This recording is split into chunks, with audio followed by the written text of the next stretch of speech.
bro, That's a because on compliment my to your page, Breeze. That's a compliment to your show, page. I don't got nobody in my comments telling me crazy shit and telling me the same shit over and over and over fucking again like it's on your goddamn show. Bro, no, Now let me no, explain. bro. Hold on, Nah, no. nah, You nah, nah, explain nah, nah. Let about me my defend show. myself. Let Now me let me defend tell you myself, bro. about your show. Your Nah, show let me got nah, Cam let me tell Thomas is you better than this let nigga. me Cam let me Thomas let is me let better than him. no, And I keep telling you that let me shit. rebuttal. I'm fine Let me with that, bro. let But me I rebuttal. want to Let see me winning rebuttal. now. Can I Nah, see let me that? rebuttal. Let me rebuttal. Again, as much as you say that, I'm talking about what you said. I'm not talking about your show. I'm talking about what you're doing here opposed to there. One. Two, I'm talking about the fact that you said, fuck these middle of the pack niggas, we not winning. And you know that the free agents was running the office. Exactly. You know, it was Cam Johnson, DFS, Spencer Dinwiddie, and fucking Mikal Bridges. You know this shit, bro. Why we even doing Then this? they don't give Cam Listen, Thomas the keys until now when it's looking bad. When they want him to exactly. leave. So Yo, every time I talk about Sean Marks, it's a crap show, man. right, Every time I and talk about direction Marks. wise, you know we fit in to try to get a lottery pick top three. Everybody, all the fans want a Everything that lottery y'all pick, saying bro. is going So right to my listen, point, bro. no. What I'm saying is, again, you can't microwave this shit. We tried and lost. All fans, as far as I know, all right, I'll speak for myself. As a fan, I ain't trying to microwave a championship contending team.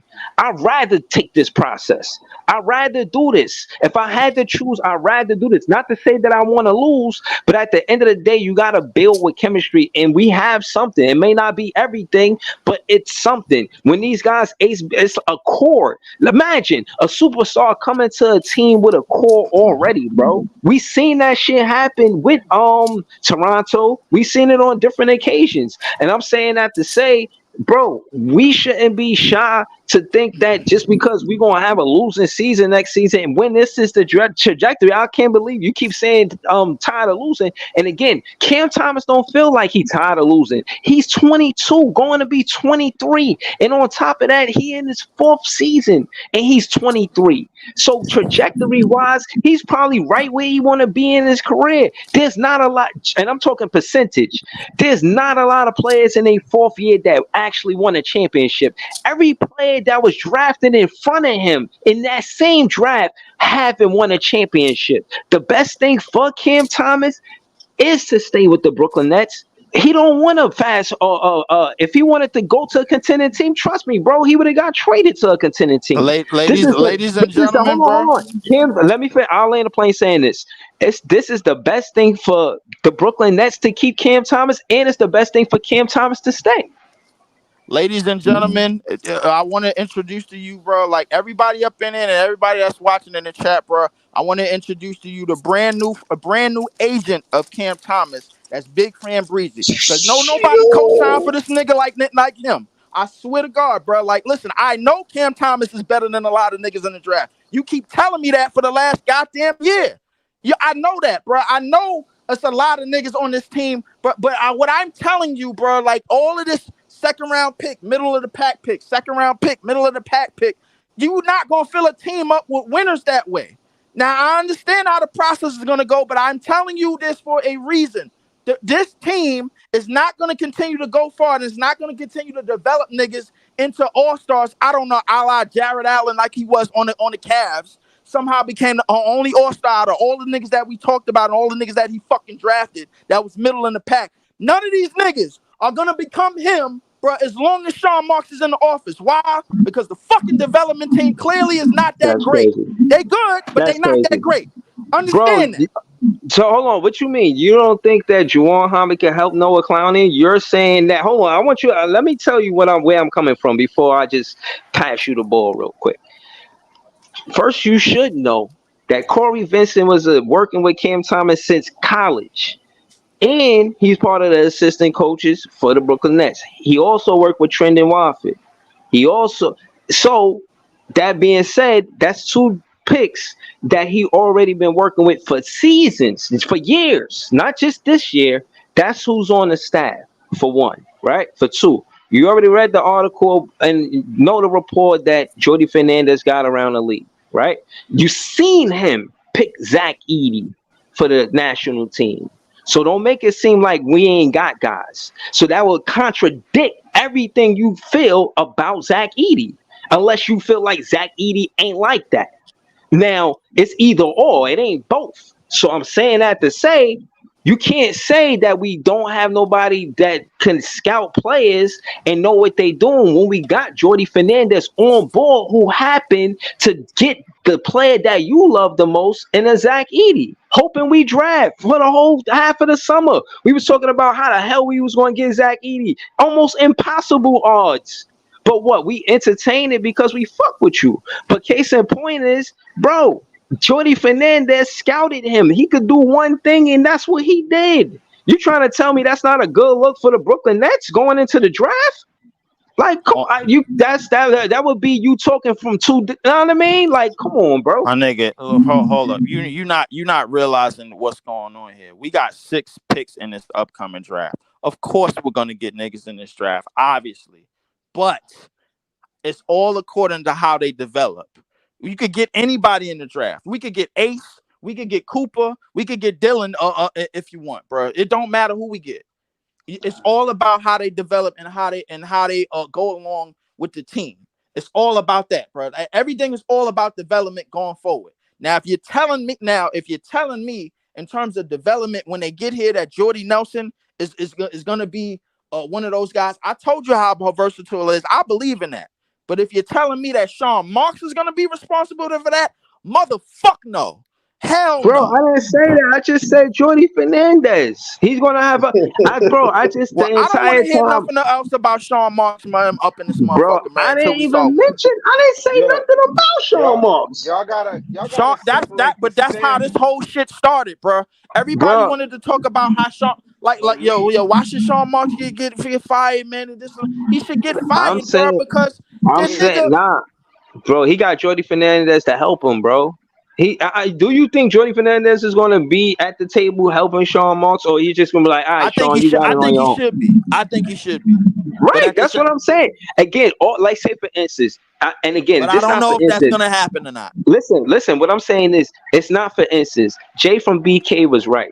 Jay from BK said that Jeff Peterson was partly or mainly responsible for who he got in college in the draft picks. That's true because I've seen an interview with called Voice of the Nets with I think the cat or Chris or yeah, he's the host of the show. He interviewed Jeff Peterson and he explained this is what an assistant coach job is. This is the duties of a general manager, not a coach. Assistant general manager. So I know it to be true.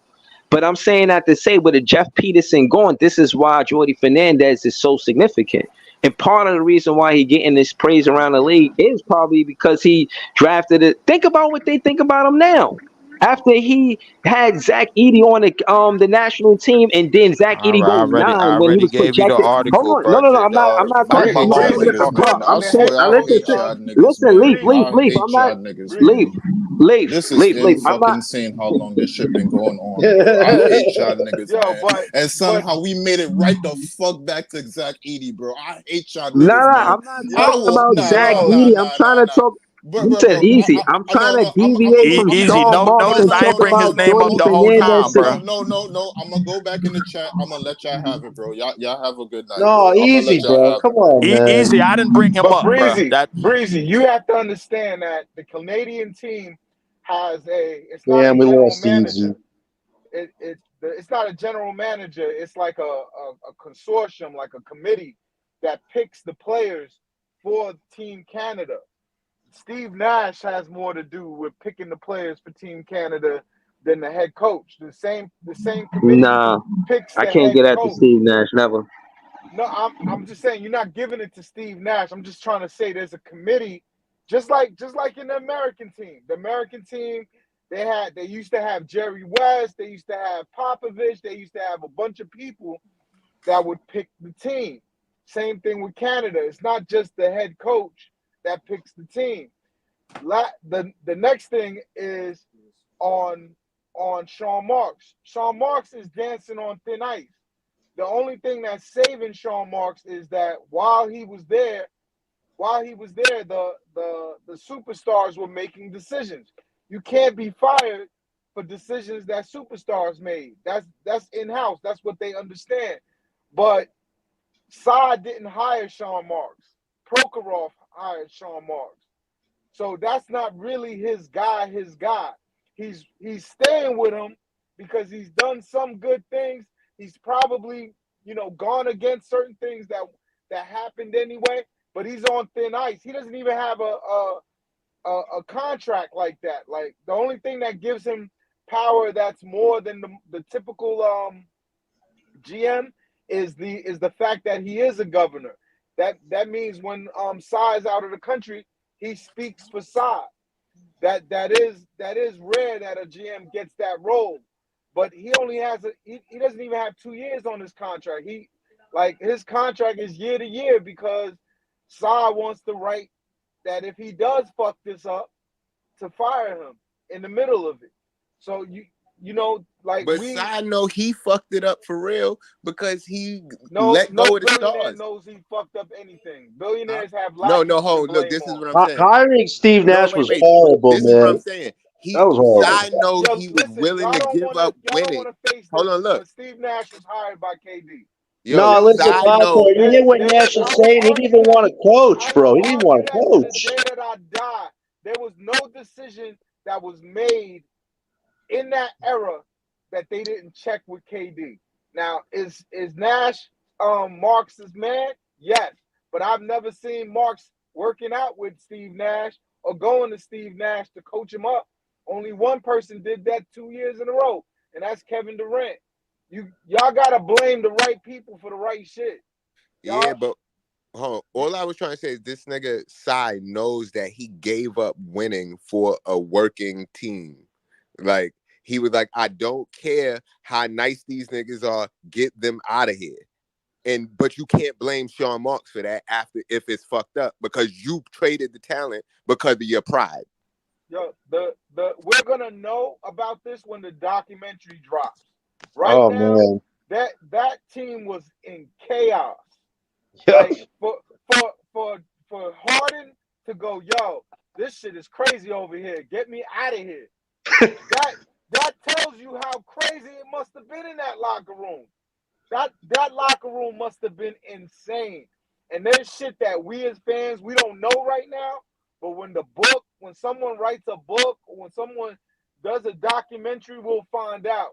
But the truth be told, it was chaos in there, and Psy's giving them a chance. No, wait, Pato, you want a little insider information? Wait. For Can I just say this one that thing? shit to go completely left after a nigga toe was on the line, bro. Come on. No, listen, wait, Lee. Can I just say this one thing? Probably one little insider information. Bruce Brown, he said that when Harden was on the team, the vibes were immaculate. He said that the team felt like a real team on and off the court. As soon as James left, he said we were still playing basketball on the court, but off the court, it's like KD and Kyrie really weren't with the team. It was like on the court, we're all bros, but off the court, they don't know who the hell these guys are. Like, that's what the chemistry really got bad after that. Was when Harden. I heard that it was KD that was like that. I heard that this nigga Kyrie was with all the young dudes and teaching them shit, staying after practice. You know KD's the stick in the mud. We know that, right? And we know Kai is the type of guy that, the young guys are gonna like and hang out with, and because he's not as old as KD. That's a part of it too. But these guys are heroes. These guys could have led these niggas to whatever they wanted. They could have told these younger dudes to do whatever, and they would have listened over any coach, over any GM. And really, you don't want players to have that much power. You want to draft your dude.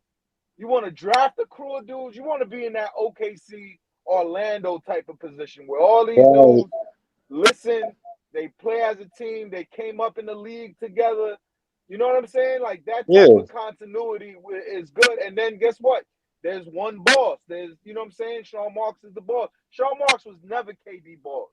KD hired Sean Marks in a way. Like, you know what I'm saying? It's not they chose him. KD had to choose the Nets. Same thing as Kyrie. Superstars choose their situation. And what's the most important thing is going to be based on them. And it's true. Like, Harden must have been fun. You know what I mean? Harden must have took these young niggas shopping on Fifth Avenue and the whole shit. You know what I'm saying? But you know what the crazy thing is, Pato? Kyrie and James Harden actually had way better chemistry when they were playing on the court than Kyrie had with KD. When Kyrie and James were on the court, man, the offense of that team was like some stuff I never seen before, man. Understood they couldn't win without KD though. Like, you know what I'm saying? Like, if he's not engaged, KD just wanted to play with Kyrie. Like, it was just like they wanted to create some art together or whatever the fuck. Art. But that's the way they felt. No, they were savants. They were savants. I remember the lingo. Once that shit was over, once Kyrie left, he probably was acting like a big baby. Like, when y'all gonna trade me? You said you was gonna trade me when Kyrie leaves and da da da da. Yo, Yo, Pato, look, do you believe that article where Katie said he would have stayed if Ben Simmons was healthy? Because I think it's all blasphemy, man. I think that was just Katie covering his tracks. You believe that or not, man? KD That a he actually would liar, man. have stayed. That's a lie. All I know, Yo, bro. yo, If all the I three of wouldn't them say he a niggas was liar. on the That nigga just court, be high. And he just be fuck the saying Los shit. Angeles Clippers, Yo, nigga. We was beating them niggas in 5, bro. That Fuck out nigga of light up a blunt and just be saying shit. That's what Yeah, KD do. yeah. But I'm not. Listen, he gone. I think the best thing that could have happened is that we pulled the plug before them niggas was completely finished, because now we got 16 draft picks. I've Right. as a Brooklyn Net fan, and and fans of teams in the New York City area, I've never been in a catbird seat like this before. Not only do we have all these picks, we're in the midst of two big drafts with Right. with studs in them. Like, we could have had all these picks for a draft like last year. Like, we got these picks for this. Sean Marks has to do his job. But I in a way, I kind of like that Sai has him on a short leash. PT, I like the You said you a enthusiasm, good bro. But GM. Show me. if you telling me if you telling me in these next two drafts that we gonna end up getting better versions of Tatum and Brown, bro, like, I'm with you, but at the same time, the rest of the team and the rest of the report got to be built as well, bro, and it ain't gonna Right. all Yeah. be built through the Right. draft. And I'll just Yo, say this to I Leafs. was Wait, I'll mad just at say this Clowney. to I was mad at that pick because I wanted Gigi Jackson, right? But they should have still gotten Gigi Jackson. They should have got Clowney and Gigi Jackson. But they took this kid. I see why they took him. You know what I'm saying? Like, he was projected as a top 3 player in that draft, and he got hurt. But Sean Marks likes buying low on some of these hurt players to see if he can, get them to the original value. He fucked up there. To me, he fucked up there because he could have just got that kid Gigi Jackson. But that's neither here nor there. He's gonna make his name in this draft. If he don't come away with the players that get um this owner excited, and that makes Brooklyn box office again, he gotta go. And he's gonna go. That's why he don't got a legit contract. The only reason why he's still here is because something behind the scenes they saw, something that was going on, that made the owner go, no GM could have no GM could have fixed this. No GM could have possibly set this on the right path. So they letting him rock for the next 2 years. Show us. And you know what I'm saying? I'm mad he didn't get a couple of players out of this draft. I feel like he could have, but I might be valuing DSF and Cam Johnson a little bit too high. But regardless, the idea is you got 16 picks. You got a ton of cap room coming next year. A big $47 million a year contract coming off the books.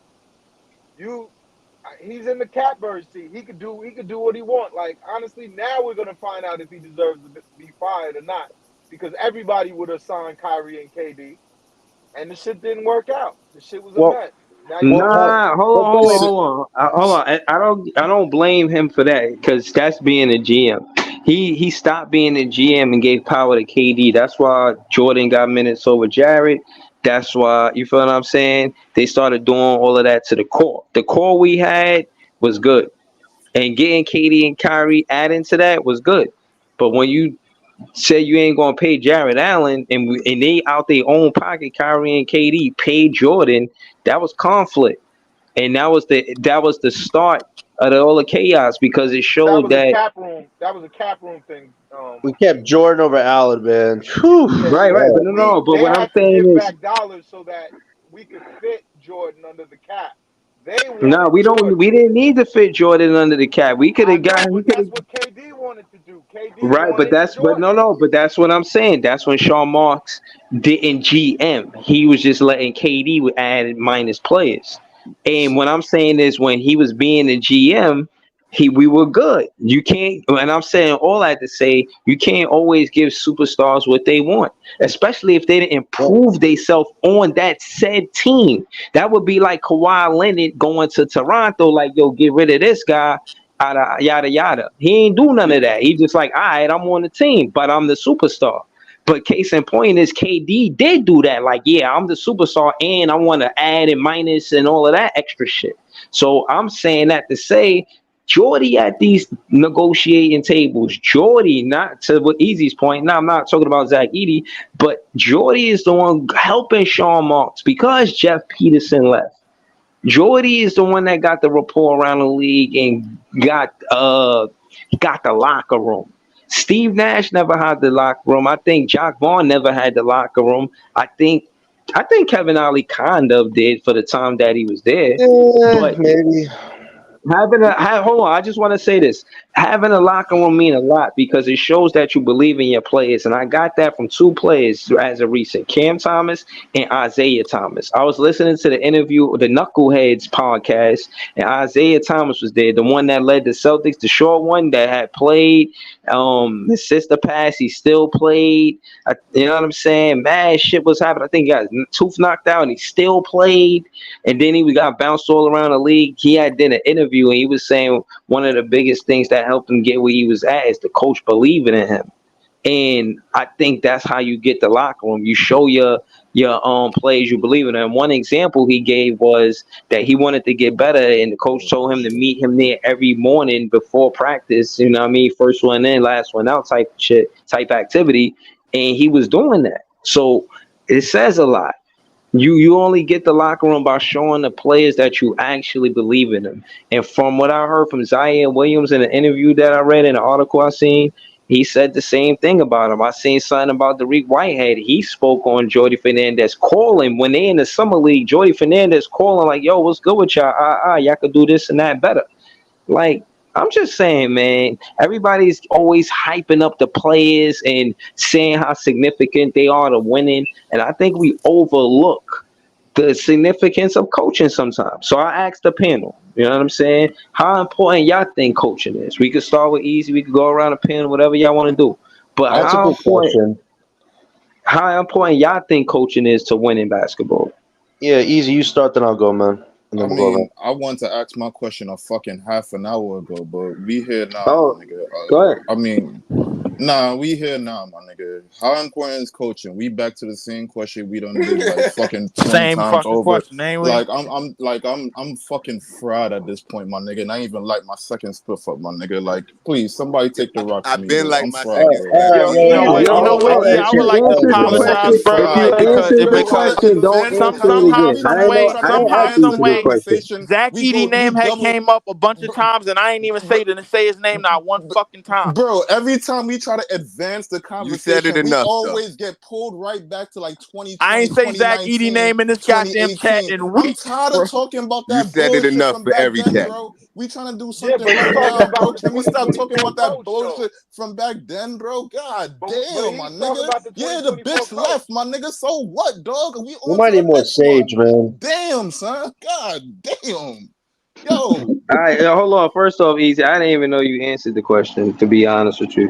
That being said, nobody has to answer it if you already answered it. No, You know Breezy, what I I don't mean? mind answer, man. I don't really get a chance to chime in. I'll answer for you, man. All right, go ahead. Take the Coaching rock, the John. show You got while the you rock, on John. it.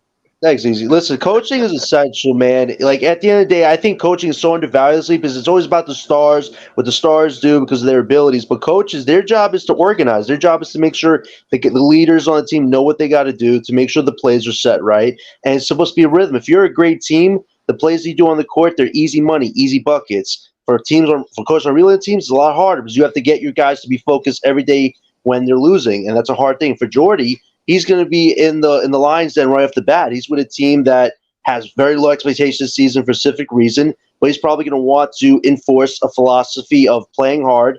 I like what some of the guys were saying, that they want to play a fast style, an aggressive style. They got to play defense if they want to compete this season. Not necessarily win games, but compete and not make it look like they're getting blown out every game. I think Coach Jordi would be happy if this team has a bad season, but they were almost in a lot of games.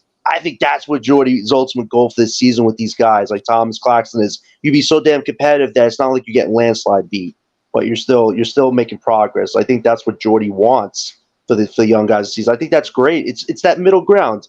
We're in a lot of conflict this season with all different types of goals that players, coaches, the management has, but it's how can we meet in the middle that's going to define where we are by next year's draft. And if we can find that good middle ground, I think we'll be fine, man, for the start of this. I listened to last stream. Everybody was cooking last stream. I'll pull up to this bullshit. This is what the fuck going on, man. This some bullshit right here. Well, that was bullshit, bro. That's still a vague comment. That's still you gotta explain what you're talking about. Not what you said, John. Not what you said. I'm just saying. Last stream that I listened to y'all niggas. Everybody came on the fucking panel was cooking. I'm here. We fucking arguing about how much of a coach fucking. Yo, what the fuck? Why do I have to pop up to this bullshit when y'all was cooking? Yo, hold on. Hold on. Now we gotta do this. Now, I wasn't going to do this because I didn't know you was taking it there. But what I will say is this: Michael Jordan didn't want to play without Phil Jackson, and there's superstars that didn't want to play without specific coaches and couldn't win without specific coaches. And I'm saying that to say it isn't instrumental to have this conversation easy for the fact that it's not easy to fucking coach. Like, bro, the shit is not as simple as you may think it is, bro. You got to do a lot as a head coach to actually have X's and O's, know to, all right, be confident in this player for the last play of the game. I watched KD and Kyrie in the huddle tell Jock Vaughn, nah, that's not what we're going to do. This is what we're going to do. And Jock Vaughn was like, yeah, that's exactly what we're going to do. And I'm saying that to say you got to be I just think he got lucky. Or, I mean, he a superstar, so he just called the play. But the superstar ain't going to call a play. The superstar, they come in the huddle. You supposed to be the biggest voice in that huddle. When you come out of timeout and you see the team score, that's because the coach drew up a good play. Bro, coaching matter, bro. I'm not fitting to ignore the significance of how a coach could help you win or lose a game, bro. I've seen it on the bad side of it as a Nets fan too many times. Coaching is a big deal, Easy. That's what I'm trying to say to you, bro. Coaching, I know it ain't the most entertaining conversation, but coaching is a big deal, bro. That's all I'm saying. Y'all got it. My fault. Y'all got it. Go ahead. Too, because I'm about to ask a different question. Here we go. Let's go. Yeah, I do want to hear an easy question too. Go ahead. So you're talking about 40 minutes ago. Jordy having a say in players drafted, right? And they just hired the Drew Nichols dude from Denver, head of scouting. So that's what I'm saying. Now that you got two different type of scouting players from different teams or whatever, and Jordy was on Sacramento, the type of player, what is the type of player now, even though Sean Marks has a type, and they got two different styles of players that they go after, what do you see? What style of player do you see us going after now that we got a mix? Because you know Sean Marks only has one type of player. You know what I mean? But you see, Esco, and this was going to go right into my question that I had for you, bro. So we back here now. We finally got here. We here, right? All right. Esco, after this season, do you trust Sean Marks in drafting after this draft? Yeah, I'm gonna tell you why. Because but before you answer, take in the context of what you just said there into your answer. Is he on the same page as this coach? And we don't even know if this coach is going to be our coach for the long-term future. And when I say long-term, I mean 5, 6, 7, 8, 9 years, if that's what you really want to do. So take that context into account. Is he on the same page as Sean Marks? Is Sean Marks looking at the same future as Jordi Fernandez? Take that into account when you answering that question. All right, I'm gonna still say yeah, right? I'm gonna say yeah because like you, the way I look at it, right now that you got two different people with scouting talent, right? So it's not just the same. Like I want like a Cam Johnson, like you know what I'm saying. He would go off if he's seen Cam Johnson, he would go off the Cam Johnson and draft and they be like, hold, you know what I mean? They be like, hold up, you know what I'm saying? Let's look at this style of player. But I was still, because Sean can find talent, but he finds the same type of talent. You know what I mean? With them, Right. it might change the type of talent. And then, it might open his eyes to something else and be like, all right, let's go that direction. I see what y'all talking about type shit. Instead of saying like, yeah, Cam Johnson is the shit. You know what I'm saying? Let's go with him. And that's not where we want to be at. You know what I mean? You need more dynamic players than that. I don't want to name, I'm going to name one person that Drew, I know since he's been in Denver those last 2 years, he picked up Christian Braun. You know what I mean? Like that's a different style of player than what we have on our team. You know what I mean? So I would trust him with them. So Esco, let me ask you this. Since you said that, right? And I'm gonna use what you just said, because you said Sean Marks has a knack for drafting talent, but the talent hits a level, it's a ceiling, and it's a certain type of player. So I could make the assumption that Sean Marks is only good enough to draft rotation role players. He cannot hit on the extraordinary talent. His eyes is not for that. His eyes is for people that could carve out a niche in the NBA and keep a career going just to service them. What makes you say that, Easy? Which players have he drafted that's dynamic players or set themselves apart from every other player that he drafted? But he hasn't drafted he's only drafted in the 20s. But you have to take his 20. But you have to take his work. You have to take his body of work though. We got nothing else to go from. We can't just use assumptions. So we got to use from what he did though. I ain't taking shit. If you've drafted an all-star and a defensive player of the year type candidate down in the 20s, and you've drafted at least, I think it's 1, 2, you've drafted 5 NBA players that's been in the league 5 years or more down in the 20s, that's a good drafting record, especially if you that's exceptional. That's exceptional right there. You get put into a different echelon now at that point. If you hold on, that means you never missed. That means you never missed, and then you hit time out. We've got something to say, man. We've got to chime in, man. Ding, ding. Real quick, PT. But that example right there, that's an exceptional GM. More times than not, GMs don't hit on every pick. They might get a pick in the 20s wrong, but they might get the 5th pick right. But then there's some GMs that get the 5th pick wrong, but then get like the 21st and the 17th pick right. So certain GM eyes are he should have drafted the player. He makes a mistake like when he didn't get was it Fred Jones or I can't remember. Fred Jones. He traded the pick. He traded the pick. Herb, was it Herb? He traded the pick for that long head nigga. I don't even think about that again. Said a long head nigga. Oh, strange looking long head nigga. What's that dude's name? He was on our team, 3-point shooter, supposedly. I don't know, bro. Hold up. Timothy Cabarro? No. Wait a second. Hold up. Wait a second. We got to backtrack. Nah, you're not talking about Shamit, man. You ain't gonna do Shamit like that. We got Maxey with that pick. We could have got Tyrese Maxey with that pick. Nigga, that's a bitch nigga. I'm like, what the fuck? We had Tyrese Maxey right in our crosshairs, man. We traded for Shamit. No, let him finish.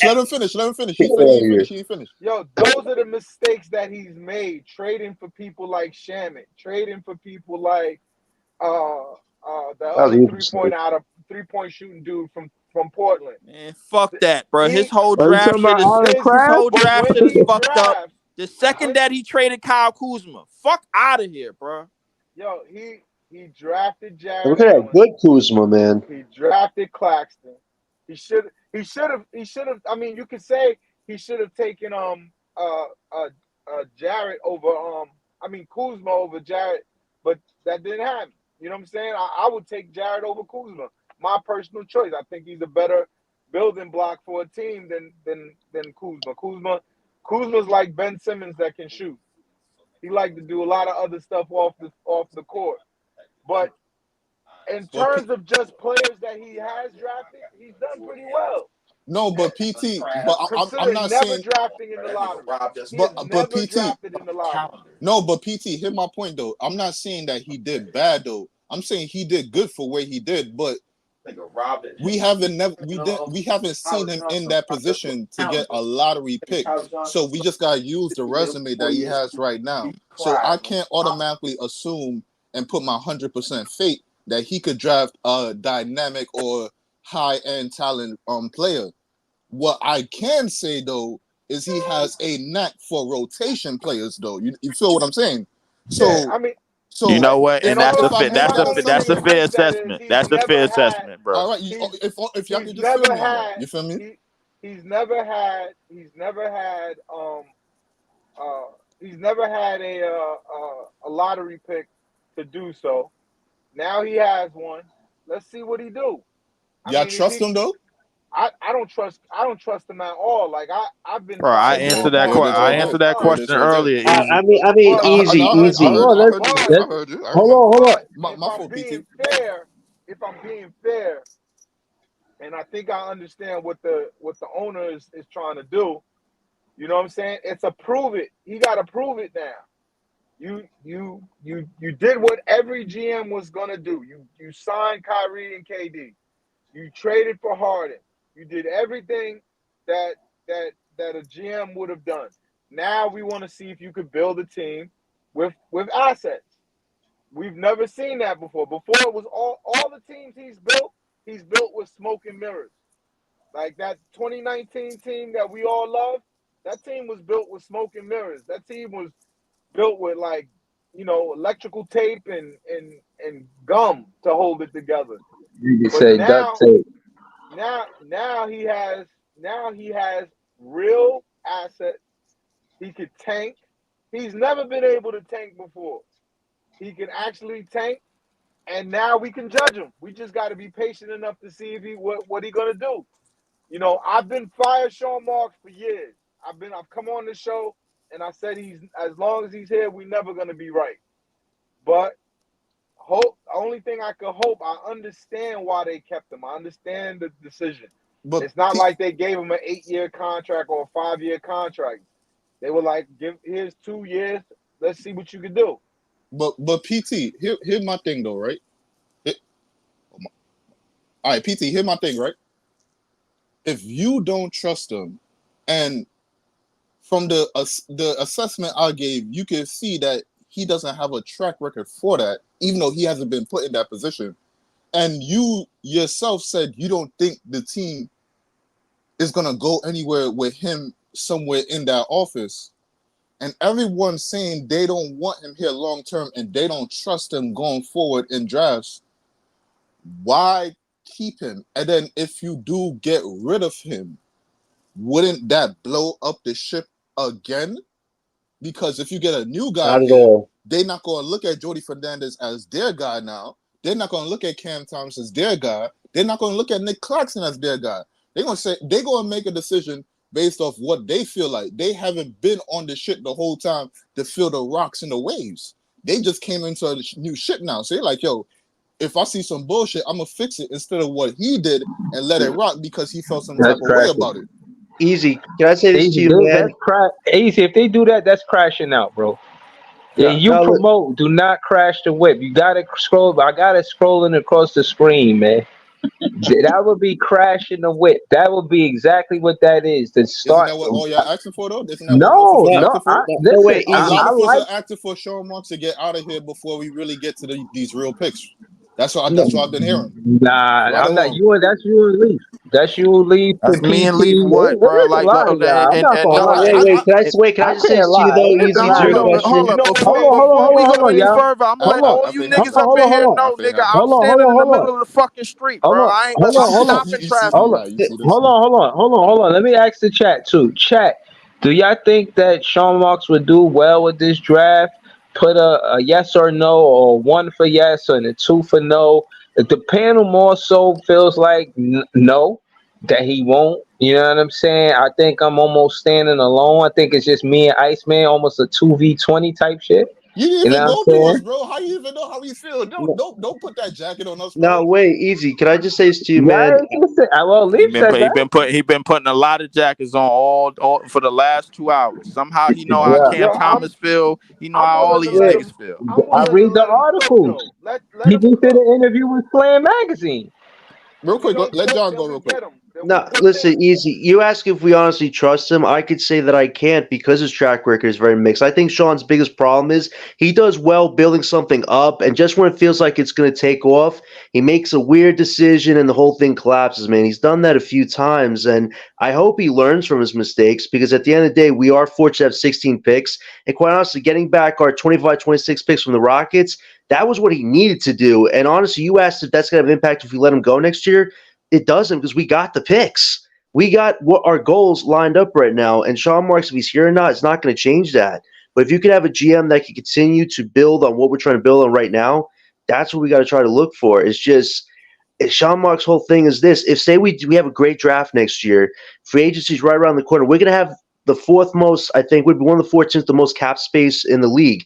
Sean Marks is a very tempted type guy. There's gonna be a lot of temptation for him. Whether we should jam this rebuild very quickly, do something crazy like Sean and Joe's biggest thing that they've both said in the past is they want to make money for this team. And they don't want to do this any longer than they have to. They want the team to be as good as possible. But the thing is this: Brooklyn has never had a chance to have an organic rebuild ever. Like, there's no need to rush it, especially if things go our way. Like, that's the biggest thing with Sean Marks is Right, Sean doesn't but really hold let on, something John. breathe. Sean doesn't Right, let right. something breathe. That's his biggest Yeah, problem. And this is what I'm saying. Some Nets fans feel different about the window on when they want us to be competitive, and Right. that's important to say because some fans feel like they'll be cool with us being a contender in 4 seasons. Some fans feel like after we get this next draft pick, we should be ready to contend. Like it's a lot of different ways that the Nets feel is feeling, and I just think at the end, a lot of us are anxious to see the season start. We already talking about the draft before this season even start. You feel Yeah. what I'm saying? Like I'm a vlogger that recap every game for the. I try to. Like, bro, we didn't even see this season starting. Y'all talking about the draft. What if we just hella nice? Like, I don't think that ever is gonna be. It's gonna happen. I really think I you could went flip that 30. question right 30 back on you, bro. I I, could say, I, yo, we haven't seen this man coach on a head coach on an NBA team with our team, and you trying to see if he a W coach. How can I even put that on him? Hell no, nigga. It could implode from day one. Day that's one. true. Day one. That's Probably even you. before day one. In training camp, when you tell somebody they going on the bench and they not feeling that shit. All right, but let's get to the facts If you before that. telling niggas that's if you telling Hold on. niggas that they know they gonna lose Come on, 50 bro. games, That's a that question they I could So going flip to so the it e bench, so bro. wait so Like wait easy. if you Don't So telling try a to group of niggas that know single they us so gonna out lose so like we 50 on some something crazy games, shit. bro, like so wait But so wait easy. hold on, John. I just want to say this. For one, I'm just going off of the facts. And a lot happened before day one. Tyreek Whitehead spoke to him before the regular game started, the season started. He said he wanted to work with Cam Thomas. He hasn't worked with Cam Thomas yet, but he's excited. He's enthusiastic about working with Cam Thomas. This is stuff that's happening before the season is started. Not just saying he a W coach. I'm saying he a W coach because of all the things that he did before the season started. Those are he got a what rapport made with them the shits W's? the fact that he not too busy to call while he coaching the national team. He called the Rick Whitehead like, nah, I need y'all to do this better. I was watching the film. He watching film of what they doing in the summer league. Why he a national coach? That's not W coach. I mean, I'm impressed. I Maybe mean, Steve, I'm not gonna lie to you, Breezy. Steve Kerr and Eric Spoelstra was devising schemes for their teams, even though they was in the Olympics, and they supposed to have Facts. full undivided attention over there, my nigga. I'm not gonna Facts. lie. But so hold on, but look at the player. I mean, excuse me. You see, look at the coaches you mentioned. These ain't coaches you sneeze at. These are great coaches. And if he's in doing the same thing they're doing, why I can't give credit to our coach? Wait, I or I just could sneezed flip. at Wait, Steve Kerr. real quick, or I could flip that around and say every coach does that. So giving credit to what everybody is doing or supposed to be doing is not a big check mark in my book if that's what you're supposed to be So doing. hold on, but hold on, easy. You just said every coach do that, but every coach ain't. Now I'm saying at the Olympics, like this is he not too busy at the Olympics. Jordi Fernandez not too busy at the national games. A case in point is the common thread is the common denominator is they both not too busy, and this is work ethics of a W coach for you Okay. not to be too busy for the No, team that you really coach for. real quick. Didn't you come up on multiple streams and said we're gonna study Jordi Fernandez, how he coaches the Canada Olympic team, and see what he does and see how that could implement into the next roster and their upcoming game plan? So Yeah. when you do say yes, that's a W coach. Yeah, you can say that, but I could also rebuttal everybody doing the same thing. But even the people that are doing the same thing, some of these people saying they're a bad coach. Some people saying they can't handle what they've been given to. And from a guy that hasn't proven it yet by himself on a bad team, let's remember this is not going to be an exceptional team. There's going to be a bad team. So you might come with different struggles that you haven't come with through the Kings at the beginning of this tenure. I can't automatically give you W all because you was talking to players about roles, even though you haven't come to them face to face and really told who's sitting down, who not getting no minutes, who needs to work on their game, who is bullshitting. Those things come up in a locker room in chemistry. So you can say all of that, but there's a lot of things off the court that provides to on the court too, bro. So just Yeah, giving him nah, you're W right. coach off rip just as crazy, bro. Yeah, no, bro, it's not off rip. I mentioned those things, and I forgot to mention Zaire Williams say this is an honest coach. These are quotes from the players he about to coach. He like, yo, he's talking about Jordi Fernandez, Zaire Williams, and this is articles that I read. This is not my opinion. This is a fact. Zaire Williams said, yeah, he's an honest coach. He'll tell you if you need to work on part of your game or whatnot. You know, he pretty much straightforward. You know what I'm saying? And I like that in a coach. You know what I mean? I like a coach that's vocal. That's how you get the locker room. You're Right, the biggest voice in the locker room. You're the biggest voice, basically, kind of setting the tone of how you want the offense to run, how you want the defense to run. Shows you in communication. Again, this is the kicker for me. This is the best part, in my opinion. The fact that the way he selected the assistant coaches, for one, for two, he's been an assistant coach from '09. This means something to him. Let This me ask you ain't a question. Steve Nash, bro. Steve Nash just got the job because he knew Joe Tsai. He like, Let me Joey, Steve you Nash want a didn't even job? want the let job, me man. That's the let me worst ask a quick thing. question. Let me ask a quick question. I'm gonna just run down these names, right? I'm gonna just run down these names, and you tell me how you feel. Who was a bigger voice in the locker room, Tyronn Lue or LeBron James? Ooh, that's a good Wait, question, what? man. Wait, what was? Did I Wait, chip what was out? the? Did I Wait, chip hold out? on, hold Did on. I What was chip the out? question? Did I chip out? What Who was the question? who do you think had a bigger voice in the locker room? Who had a bigger voice on the team, Tyronn Lue or LeBron James? LeBron James. Let's go again. Who do you have a bigger voice in the locker room, Steve Kerr or Draymond Green? Steve Kerr. Steve Kerr over Draymond Green? No, Yeah. I think Draymond yellow. I think Draymond, yell a lot, and like in terms of the players. But Draymond, right? Draymond does but a lot of Steve, but on the court type Draymond stuff. does a lot of the on court shit. Like, Yeah. so I say Steve Kerr in the locker room. Okay, if you feel I respectfully disagree, but if y'all feel like that, okay, that's cool. All right, who got a bigger I'll tell voice? you this: if we had Ty Lue with that big three, man, there would have been this bullshit that was happening off the court, man. If Ty Lue was on the team, man. We have never getting Ty Lue, bro. He wanted Easy, to go to LA. you going somewhere with Still, this? man. But still, I man. feel like the players that's on the team, we know the niggas that's on the team that have the big voice. Yeah, the coach gonna have a big voice, but I feel like there's niggas on the team that's supposed to have the biggest voice. I So don't you mean agree that like the coach.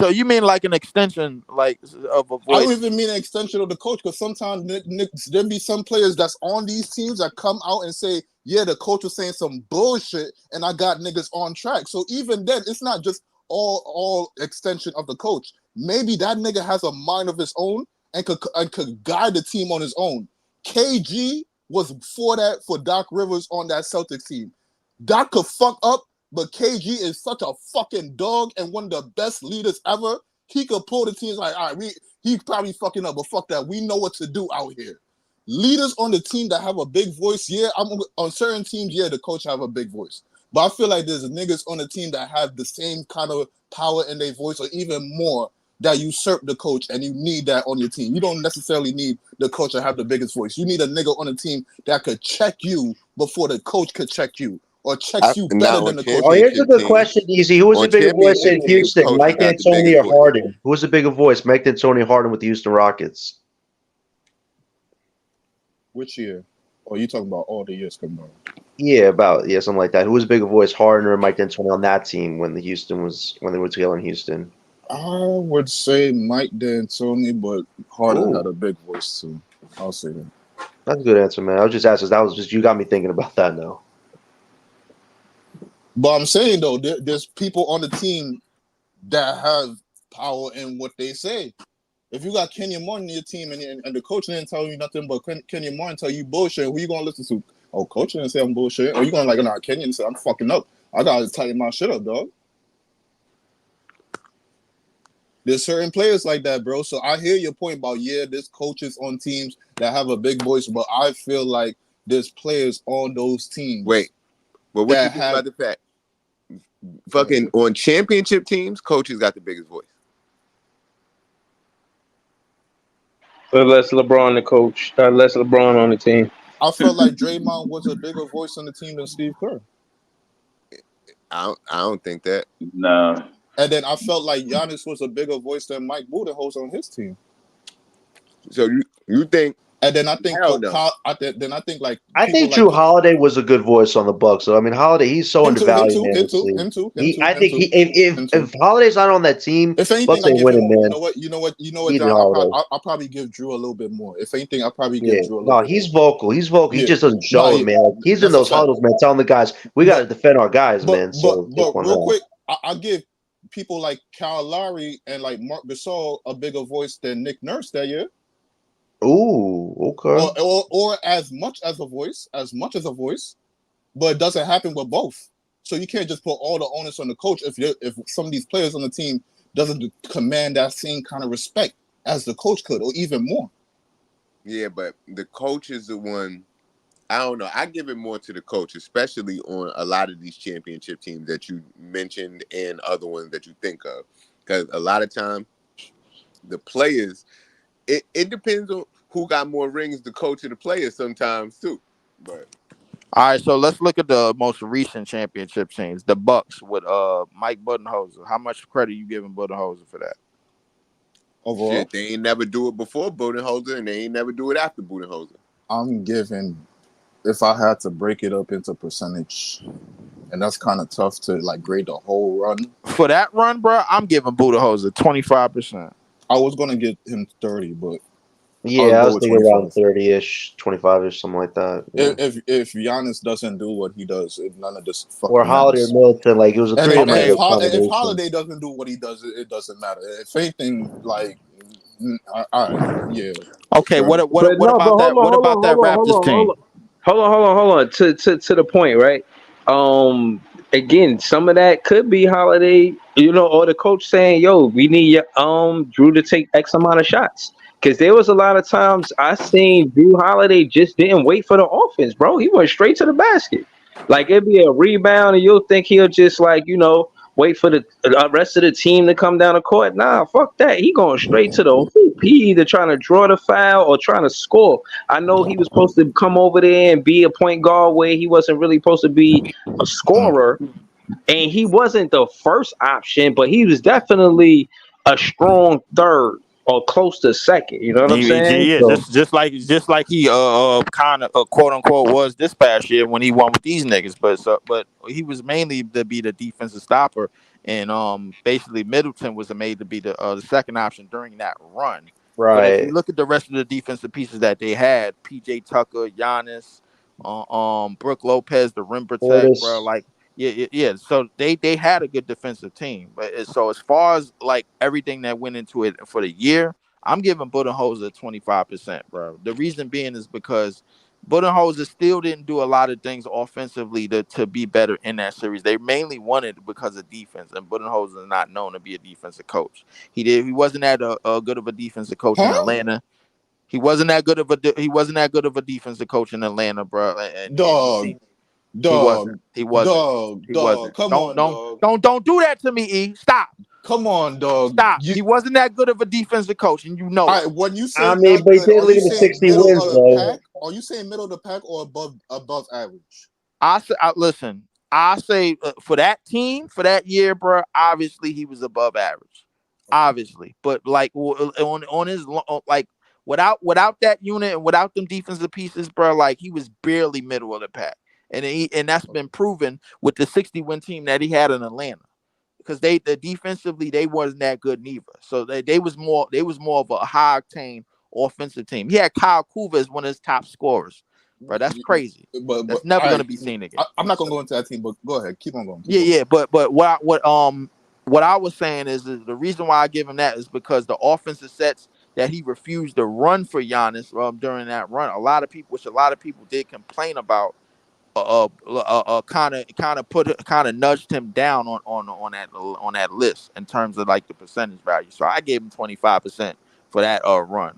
Nick Nurse, I gave him a strong 35% for the Raptors championship. The reason being, only reason why I put it that low is because they had Kawhi, and Kawhi was Bro, he carrying was the fuck only out there of them. 1 year. He was only there 1 year. So yeah, y'all make a valid point with that. But yeah, that's different from a team seeing like Kerr. Even though see that's another thing. He got that from Mark Jackson. You know what I mean? You gotta give Mark Jackson like an asterisk next to his name. You know what I'm saying? He like special in that situation. So I don't want to take no credit from Mark In, Jackson. You know in what I mean? terms of Mark Jackson, bro, like in terms of how Curry turned out, I'm giving that nigga a good 45% for what he did for that, what he did for Steph, for what Steve Kerr did for Draymond and Clay. I'm giving him a good 40% because Yeah, that's a fair valuation. Draymond and Clay wasn't running the sets that they was running, bro. When Mark Jackson was there, and when Steve Kerr got there, they ran mid play way more different sets for Clay and Draymond and for everybody else. So Yo, like I'll hold give on. Let me say this because I don't know if I'm overly exaggerating, and I'm sure it's easy to tell me, bro. I'm not trying to over. I don't even really like Draymond Green like that, but based on coaching and just execution of a play, like actually running the right way, it's not sloppy. So I'm specifically talking about the the picks being set. I.e. example. I'm sorry, Easy. I'm What sorry. I don't. the not called moving screens, the legal No, illegal moving screens? That's what you about to talk about? no. Like some of Curry and I Clay would like getting to get freed into up. it. Some of Curry and Clay getting freed up is because the X's and O's being executed the right way. It's going around the screen the right way, setting the screen the You right mean the way. illegal screens that the refs didn't call? Yeah, you're I right about that. Go mean, you ahead. know what I mean? Let me say Like this. I Let me guess, say you know this what I'm saying? real quick. Let me just say this.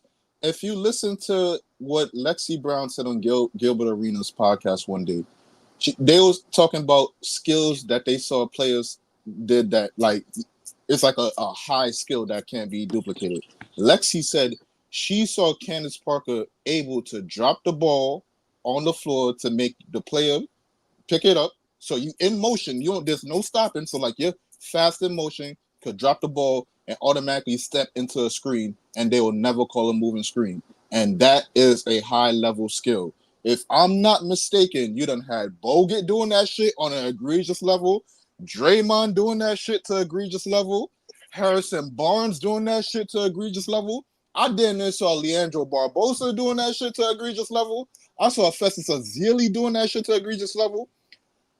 If they picked up on that the rest couldn't call, that was legal. The league didn't catch up to that shit. So of that alone, if you come to a team and you teach them how to set a screen, a dribble handoff screen, and the player could still keep momentum, and you could set your screen, and you don't get called for a moving screen, Why the fuck am I stopping them from doing that shit? I'm gonna teach my whole team to do that shit, and I'm gonna maximize stuff. So And in that regard, I the give whole Steve thing. Kerr more than 50%. that's not what happened. That's not what happened, man. Them niggas was illegal screening like a motherfucker, bro. They Like never them. called it. They never called it. Yeah, of course they never called it because they had to be promoted. That's why. They ain't never. Yo, hold They on, have hold to on. be promoted, bro. Yeah, Don't they do this, did. bro. Yes, Don't they do this, did. bro. You was Yes, they on the did. fucking road, bro. You was on the road. Don't drive No, the car no, off it the cliff, wasn't. bro. No. No. Nah, it No. wasn't no road, nigga. I built the road, man. Fuck that. I'm I'm gonna tearing the tell shit. you. I'm tearing the shit apart. Everybody Nah. know them cocksuckers got 4 goddamn bullshit championships, man. Nobody care. Go ahead, Esco. Go ahead. See, I'm Hold on, telling you. Take it easy, man. I'm Hold telling you. on. Hold on. It's like 9 teams left that didn't get a championship. We one of them. I think we get one day. But before I take it to us going to a championship, I'm pivoting like a motherfucker. Not about to talk about us going to the championship.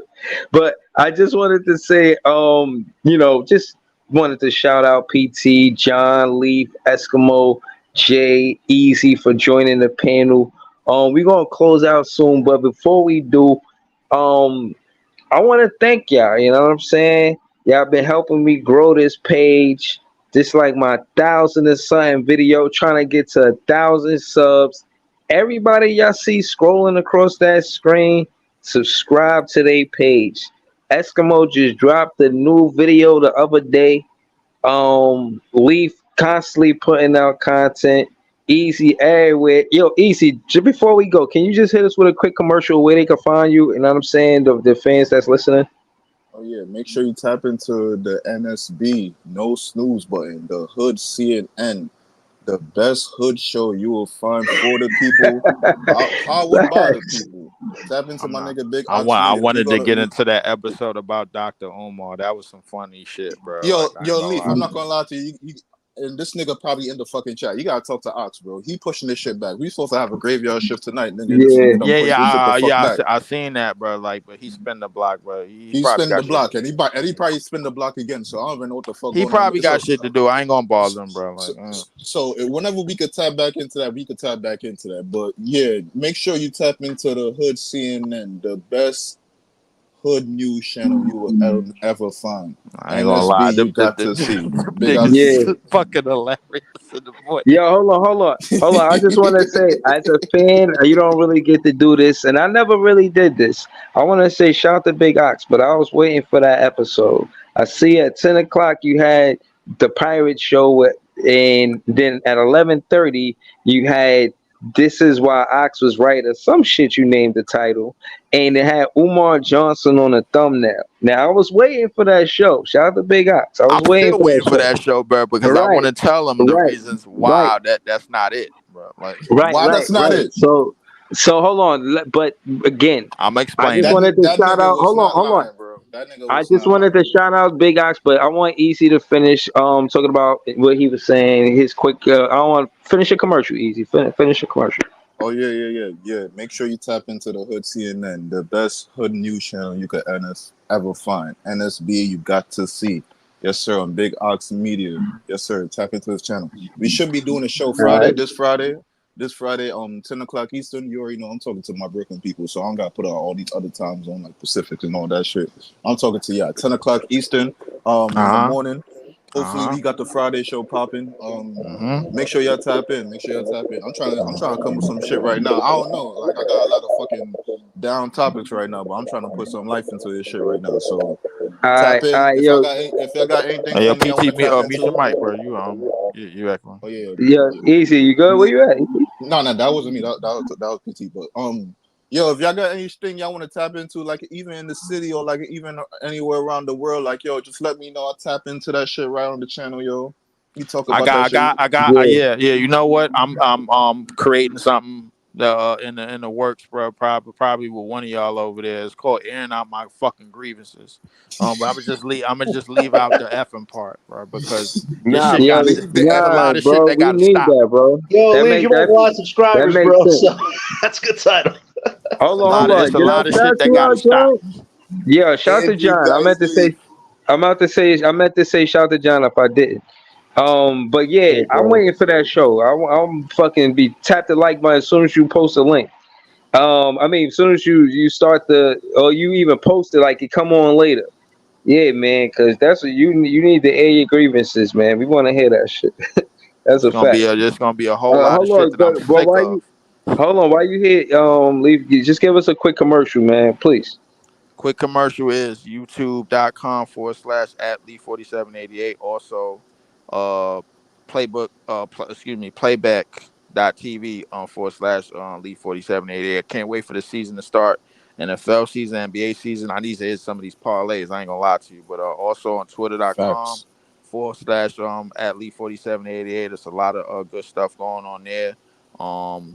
This show started with a great article, man, but it turned into me just bugging the fuck out because niggas don't know that niggas is just going jumping off the top rope with crazy shit. But I No, don't know what because niggas Cam he talking Thomas about. name pulled up, bro. Every I don't time know this what nigga name pull up, niggas bro, he talking the about. whip crashes, bro. Every time this nigga name pulls up, the whip crashes, bro. Yo, I say it all listen. the time. Stay away from this nigga name, bro. Every time his name come up, we automatically get off topic, bro, and we start you talking know about what, some crazy and crazy you shit, know dog. what, bro, part of That's like a not lot fair of to that is say. my fault I for just be making it swift. I a stay in the same 20-minute lane. segment. I listen. All I'm saying is I don't mind having a disagree. Like you could agree to disagree or whatnot, but I'm gonna stand on my square, and we're gonna see what happens in the season. Now, that being said, that's Leaf commercial. Yo, Iceman, can you just give us a quick commercial real quick? All right. Yo, subscribe to my channel, The Tip Off NBA, the Brooklyn Nets podcast. And y'all can hit me up on Twitter at Iceman the Dom. You know what I mean? All right, that's what up. Shout to Iceman. Shout to Leaf. Shout to Easy. John, talk to us. You've been heavy on Twitter, man. Just give us a quick commercial where they can find you at, fans that's listening. Facts, no problem. Listen, I love talking all types of Brooklyn basketball. If you guys want to follow me on Twitter, I'm OS91413John, and we're gonna keep the vibes Brooklyn, man. All right, shout to John for that. Yo, PT, talk to us, PT. Can we get a quick commercial? Yeah, man. Like not a lot of basketball content coming out. I actually wrote a book this past year called Leave. It's a socio-political book for African Americans and Africans around the world. And I'm gonna share that with y'all as we still build on basketball, but a lot of different big things coming up in our personal life that I'd be happy to share with my fellow Net fans in Brooklyn. So thank you, Easy, for the platform, and peace, everybody. He's an All author, right, yeah. G. Now My I'm bad, I'm I'm respect, I'm boss. I'm I'm extra interested on with this book that PT got going on. Didn't Facts. know that. I actually am so. What's the how you say it? I am greatly surprised that he got a book. You know what I mean? But I'm all for it. I'm actually the last book I read about basketball was about basketball. It was called From Teaneck to Brooklyn. So I know nowadays a lot of people just this is no pun easy. I mean, leaves obviously. Like I read articles online too, but a lot of this generation just read articles and they not into books like that or like they were before social media. And I get it. They even got Kindles where people still into it, but it's an electronic thing. So I'm not. It's no pun. I'm just saying times have changed, and books are. I like books. Books are interesting. It's just something. Or it's an authenticism about a book that I like. So shout out to PT. Maybe one day we put something together where we could read the book, then recap it or something. You know what I mean? Ooh, that would be But shout awesome, to man. That would be awesome. Word. But shout out to PT, man. I'm all for that. That's PT. Y'all know where to find him at. We're gonna go to This Is JTV. Talk to us, Jay. This can we get a quick commercial on how the fans can find you? No doubt. You could definitely find me on YouTube at This Is JTV. You could go to my website, adifferentworld.com. And when you spell a different world, it's different. It's ADFRNTWRLD.com. And I mean, got all my music content up there. But if you can't go to my personal website and support a black business, you could just go on the streaming services and type in This Is J.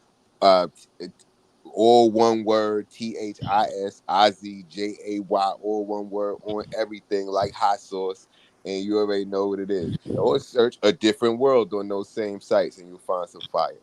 Also on Alright, Spotify, Apple Tunes too. By the way. That's a fact. facts. Yeah, Facts. man. Y'all know y'all can find me here on Twitter, Big Fan Breezy, and we gonna be back, man. You know what I'm saying?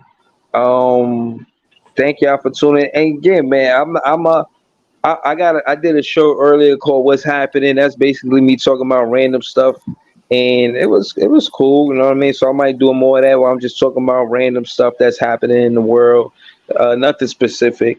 You send me a super chat, I talk about that shit for 22 minutes. Know what I mean? No, God, He no, said he sent him a man. super chat talking about You that shit send for me a 22 super Don't chat minutes. about nah, Cam yo, don't Thomas. don't don't don't Hold yo, on. please If you send me don't a do this shit, $2 bro. super Don't chat, do it. I know how this shit goes, bro. I know hold how on, this let He me shit see said for goes. this. 22 minutes he talking about this shit. Oh my God, bro. Somebody gonna send a fucking super chat about Cam Thomas. We never gonna leave, bro. We never gonna leave, bro. You Nah, know, Yo, we you not. you see, know, man, yo, no, you know what? E, I owe Yeah. you an apology because that be me getting baited into that Man. bullshit, bro, for about 20 minutes, and then next thing we know, the whole stream fucked up. We went from having a conversation about a civilized article, bro. I came in here all mild mellow on one. And then I get turned up, man, because niggas want to jump off the top rope about some shit that we already know already. Yo, So man, we just gonna have to agree to disagree, man. If y'all want to hear Breezy talk, send me a $2 super chat about Cam Thomas. That's all you gotta do. yo, it's gonna punch that. All right, yeah, man. Oh my yeah. Have God. some Yo, hold facts. up. Oh, Matter y'all of want to fact, hear You we want? gonna dope? double. If you want Yo, him to wait, get off the Cam Thomas conversation for the entire stream, you wait, send wait. you Not send not not four ninety nine. Now I gotta You pay send five four dollars ninety to change the nine. topic. Now I gotta pay $5 to change the topic. Before it was $3.99. Now it's five. Yo, Now Nah, it's you five. send you gotta send $4.99. To change do the you, topic now is $5. It's not even like $2 or $3 now. I gotta throw a little five piece in there I just to mean, yo, change the hey, topic. All right. at least they ain't like PC. Them niggas want $25 to change the topic. You like, goddamn, yeah. Whoa, Oh, you that's see Yo, how hold you on, hey, hold niggas. you on, see hold how on. they get pigeonholed? You see how they get pigeonholed, bro? You see how they Yeah, they get get pigeonholed? Yo, pigeonholed. Oh did yeah, any of big y'all time. follow Brooklyn Netcast on Twitter? Brooklyn Net Yeah, Class on Twitter. Nah, maybe nah. there's Bro, some good content, he Netcast. They posted cool. some shit yeah. earlier where it said a dude on the Arizona Cardinals named Cam Thomas got traded and he almost had a Yo, It's a heart pic- attack. that was He said, I wild. almost had a heart attack. Nigga said I almost got a heart attack. Nigga, that's a Oh football my team. You god, crazy. dumb bro. nigga. Niggas trying to yo Crazy. stupid ass. Oh my Yo, that Man. god, shit had Nigga, bro. me nigga on the crying. wrong sport. Nigga, you in the Bro, NFL. They I saw can't Cam throw that yo. fastball for the Mets, and like this guy played football Oh too. That's man. Yo, yo, bro, sometimes I that can't shit wait had crazy. me for the day this crying nigga just ask Oh for a because trade or it's a something, net bro. page that he Can't wait for posted the it day. man, in. And it's listen. like, yo, Cam That's Thomas gonna is be getting it right there, I ain't boy. gonna Nigga. lie, my nigga. This stream, my nigga. This entire channel, my nigga, is gonna be on this Yo, crazy if on Thomas ever got Yo, traded, man, I don't know Yo, if I nigga. yo, would It's do nah, it, gonna I'll be tell man. you, bro. ATVs. I'm This is gonna turn on wild. my It's gonna be camera and cry in front ATVs of the put whole out by world, for man. niggas, bro. I'm like, yo, bro. Listen, make sure ain't nobody out after 2 o'clock at night. These niggas gonna be going outside, being like, yo, bro, yo, I just went to my car, bro. I ain't getting out this motherfucking car, bro. No. nah, I they, know it's gonna be a nigga to pull up a field. then they gonna tell you like, yeah, I broke a window on accident. I was mad and shit. All right, man. You see what's Yeah. going on, man? You see what's going I ain't on? gonna I lie. know. That I might know. be Nah, that might mess around and be an 8 hour stream, bro. Like the day that listen, happens. 8 hours? Yeah, I Whoa. ain't yo, gonna hold you. nah, yo, Full you're of gonna see me anger turn the and camera rage, on. Y'all fire gonna see and me. brimstone. Y'all gonna see me turn on the camera, bro. I I'm ain't gonna gonna be in lie. front of the Mad furniture Barclays. all over the place in I'm the gonna be in crib, front bro. of the Barclays at 12 o'clock, bro. I'm gonna be at the airport, like Cam, yo, hold Jolene. No, you won't, Yo, Breezy. No, you nigga said won't. he gonna be at the Yo, airport. All right. He's gonna be Oh holding the my yo, sign god. saying, I'm All your right. yo, fan, Cam, yo, Yeah. y'all So about I to Cam's be tweet nah. like, get me the hell out of yeah, here. y'all about to tweet Sean I ain't Marks even right tell you. now. Nah. So I ain't tell you. Oh, yo, I messed around and got myself in trouble last week, bro. Cause I had joined what? Breezy stream at like 10, and my girlfriend was only up here, man, for like a week or whatever, meeting my family and all that. I was like, you know what? Let me get some streaming up in, man. She had went downstairs, and I didn't think she was gonna make it back Oh up real no. quick. I was like, oh shit. I'm like, and then I was kind of muffling in and out. She had got mad at shit. She had fell asleep on the couch. Why you ain't get me up on the couch? I'm like, yo, I didn't even know you was sleep on the couch, man. Like meanwhile, me and Breeze like maybe like 2 hours in and shit. Then she You got see? mad at me the next day. Man, I messed around and took her to Coney Island and shit, man, and then got some shit for her daughter and everything, man. Well, Thank we made up. God. You see? Yeah, Awesome. we made up Yo, for that, man. man. I ain't nah, she got tight. She was like, you ain't gonna be on YouTube, man, just talking shit about sports all damn day. I'm like, I'm You like, see? Now you got to get her used to it. Like, yes, I am. Like, yeah, yeah. I'm trying. Yo, imagine you do show all the I'm family members getting in like the in the moment, but background, yeah. and they're all talking. Cause I'm telling her the schedules now, and now she's still getting tight, like low key. She's like, oh, all right. I thought we was gonna watch I some was just Netflix about to tonight. say that they're gonna bring something like I thought we gonna do this right here. Yeah. You got That's something exactly what she did. planned? She's like, I thought we was gonna do Netflix tonight. I'm like, they we gonna always do act What Netflix. like that about until our the checks plans? start Yep. coming in. Then once the checks start coming in off it, it's like, oh, can I get Oh on this? yeah. Once the bread start coming in, bro, like I already know there ain't gonna be no complaints because I'm gonna just throw some money to just throw her and her mama some money. They're gonna go to right to motherfucking Target and go fuck shit up That's when and the everything. questions start changing. How long you ain't going on YouTube today? You know what I'm saying? Yep, It's gonna be like, yeah. She's can like, I oh, go hey, on the stream? you ain't going on YouTube today. Like, yo, like I'm telling you, once you start making ducats off of it, they gonna want to be in the camera and all that shit. Like, oh, It's always like that. It's always like that. Once the money start flowing in, oh, this what you've been doing the whole time. Oh my And they god. be like, they supported you the whole time. I Yeah. mean, listen, and you know what? It's like half and half. Realistically, I'm just like, all right, because she ain't upset, but she is They're upset. still probably looking at you like you on some fuck shit. Like, yeah, this shit could be bringing in money, but they still got that little side eye. Like, yeah, fuck this bullshit right here. I'm just accepting it because Exactly. you just give me some money now. Okay, all right, I'll take that. Yo, Exactly, but bro. no, Yeah. hold on.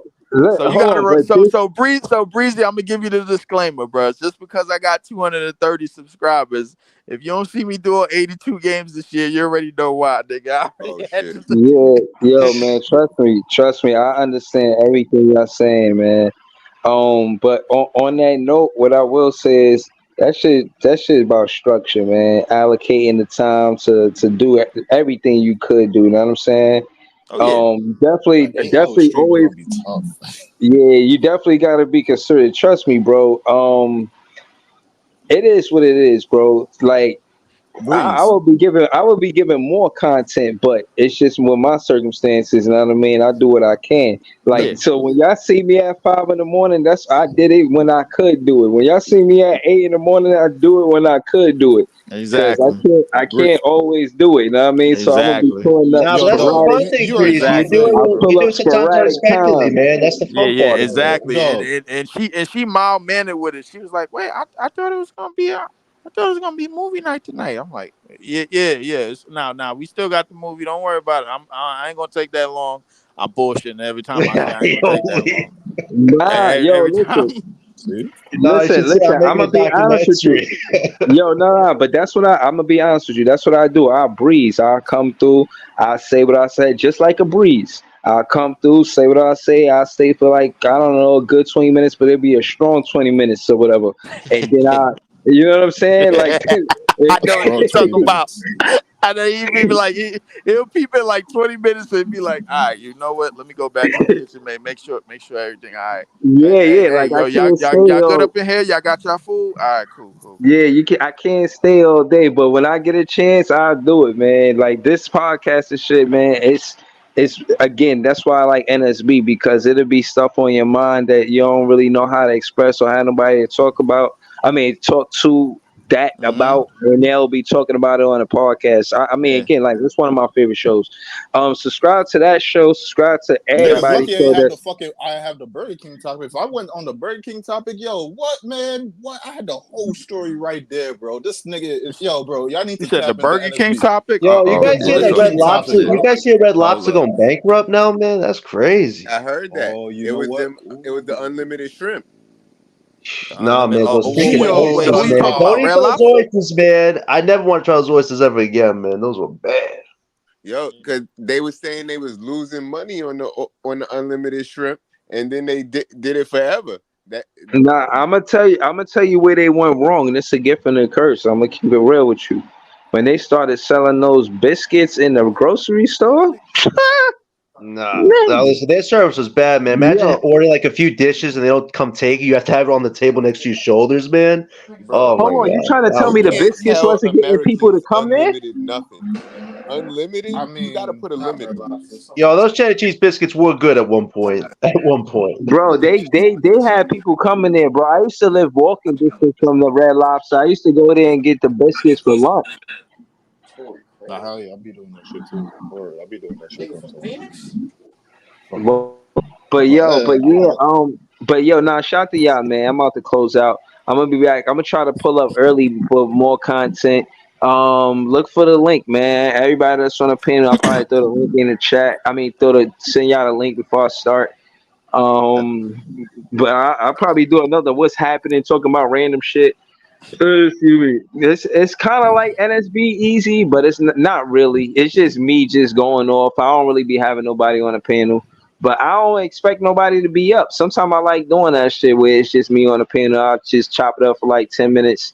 I tap in. I don't be wanting to do 2 hour streams every time. Sometimes I want to pull up, do like Nah, it's good you 15-minute switch it streams. up, I Breezy. mean, You do yeah, your me too, Breezy bro. Like because soliloquies. the thing is like I'm finding a reason to do more and more shorts. I started doing shorts for like a WWE and because I still mess around with wrestling every now and again.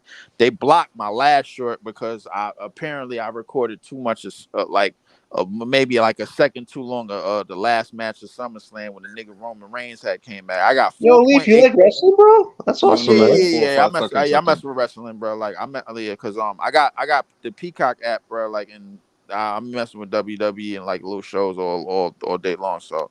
Um, so I have 4.8 views on my short, and they blocked and YouTube blocked my video once I got the Damn. 4.8. You know what I'm saying? So cause I had too much movement on the screen on the screen when I was watching the SummerSlam or whatever. So once they blocked that, I got tight. I was just like, man, I'm telling you, making a YouTube video is like making a hit record, bro. I'm telling you, Nah, like, yeah, there's a lot of shit to it. That's why people yeah, use still pictures, Leaf. You can't use a whole video. And if you use a exactly. video, you gotta edit it. Yeah, And if you edit it, it Yeah. gotta be, I You think, got to be less than sitting 5 in front of seconds. it. Yeah, Yeah, yeah, you can't. you Over. gotta pinpoint it like in that 5 second mark and everything, and Yeah, do all of that crazy and you shit, can't man. like it can't be a whole like clip. Like if Yeah, anything, gotta be like a repeated clip. But you gotta know how to edit it. And, like nigga, it can't be more than 5 seconds. Bobby still trying to get me on Champagne Room. I'm like, bro, like, listen, I'm a wild out. I'll go up there, man. Like, so I gotta behave. yo, That's a chill, man. dangerous room, Yeah, man. your Yeah, girl that's be a watching dangerous these room right streams, there. probably, man. Chill, man. Mm, Word. Yo, we I be got having some crazy people come up on the stream, bro. One nigga came up in the stream. The nigga was with his girl. He went to the fucking other room. So he already risking all type of shit right there. He goes to damn. the other room. He come to the stream. Yo, I'm in the other room right now. My girl in the other room. I hope she don't hear me. Dog, don't get us into your shit right here, dog. I'm And like, then what he you start mean? Hope she don't and, hear you. and then my boy start asking for feet pictures. Bro, bro, What? bro, Wait. bro. When this What's happened? going on with you, dog? Yo, Like, what what's is going on? happening, When this Easy, happened? man? I'm Yeah, telling you right bro. now, man. That's the content right there, bro. Y'all missing out, bro. But that's what's going on right there, bro. Like, I was, Wait, Yo, wait. I When was this happened? befuddled. Hold I up. was befuddled. I was yo, hold on. flabbergasted. Again, man, shout out to Big Ox. He got a show called Champagne Room. I seen Easy, you know what I'm saying, doing work on that page, on that show. Yeah, man, shout out to Big Ox, man. Definitely wanted to see him tonight, but he ain't pull up. But I did want to. Spam L Ox. The video still up. I found Spam that L Ox. Don't get IT. me wrong, bro. I I love the found that. strippers. I Hold just on. don't got nothing to ask them. I was watching that Yo, interview and these I found that IT strippers was be mad drafted by the interesting to Kings. talk to, bro. What? And no, somebody said they love the strippers, they just don't got nothing to ask them. And I was like, yo, strippers actually be mad interesting to talk to. Strippers be some of the coolest chicks sometimes. That's what I'm Yeah, saying. They yeah. bug out Hold on. I got sometimes a too. lot to talk to them about. Hold on. Let me just give a disclaimer. This is anti-simping. You know what I mean? And I want to say that What the hell? Exotic dancers. That's the proper term. hold on. I gotta give credit to They to more than what Jay exotic said. dancers. I see.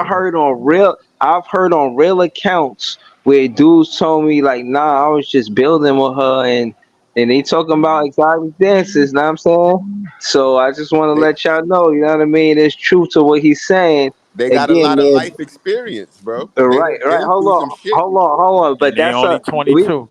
right. We could start the show with that, and we could recap the champagne room. That's probably gonna be funny as hell. But for now, I'm gonna Be have to careful get what you wish back for, to bro. y'all, man. Be careful what you Thank wish y'all for. for tuning in. Tap that like button, subscribe to the page. We gonna be back real soon. More content, y'all. Later. Have a good Peace, night, man. everyone. Yes, All sir. right, peace. All right.